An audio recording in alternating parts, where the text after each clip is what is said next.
আবারও cricket operations চেয়ারম্যানের দায়িত্বে ফিরতে আপত্তি নেই আকরাম খানের। পরিচালকের ঘাটতি থাকলেও ক্রিকেট বোর্ডের কার্যক্রমে সমস্যা হচ্ছে না বলে দাবি করেছেন তিনি। কয়েকবার বলেছি আগামী সপ্তাহে, বাট করতে পারিনি। সো এটা এবার সত্যি সত্যি হয়ে যাবে, বিকজ আমি লিখে ফেলেছি। এখন ফাইনাল ইনপুট তারপরে দিয়ে দিব। এবার কথা রাখতে পারবেন তো বোর্ড সভাপতি? স্ট্যান্ডিং কমিটির সবচেয়ে গুরুত্বপূর্ণ আর আকর্ষণীয় ক্রিকেট অপারেশনসের দায়িত্ব কে পাচ্ছেন?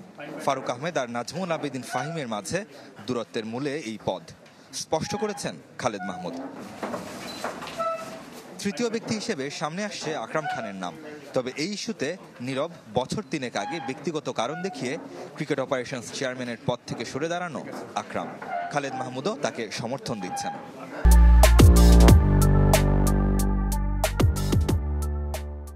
আমার কেন থাকতে হবে যে না আমি ব্যথা পাবো? কেন? উনি কি ক্রিকেট অপারেশনের মাস্টার? উনি কি এখানে তো আকরাম ভাই মাস্টার ওনার আগে। আকরাম ভাই চাইতে পারে, বিকজ আকরাম ভাই ওয়াজ বাংলাদেশের ফর্মার ক্যাপ্টেন, সাকসেসফুল ক্যাপ্টেন এবং অপারেশনের চেয়ারম্যান ছিলেন। ক্রিকেট অপারেশনে প্রায় 12 বছর করেছি। বোর্ড যদি ভালো মনে করে এটা বোর্ডের ব্যাপার, বাট আমাকে যে কোনো কাজ আমি করতে আগ্রহী। 25 পরিচালকের ক্রিকেট বোর্ড নেমে এসেছে 8 জনে, যাদের মাঝে আবার নিষ্ক্রিয় বেশিরভাগ। আকরাম নিজেও সে তালিকায়। তারপরও কাজ চালিয়ে যেতে সমস্যা দেখছেন না।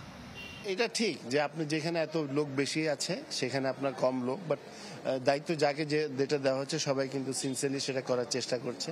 হয়তো বা আপনার হয়তো 5-6 মাস আমাদেরকে এইভাবে করতে হবে এবং আমরা তো সবাই করতে আগ্রহী। বোর্ডের সমস্যা ভুলে মাঠের ক্রিকেটে বিপিএল নিয়ে প্রশংসা ছড়েছে সাবেক এই অধিনায়কের কণ্ঠে। রেদওয়ান শিব, চ্যানেল 24, সিলেট।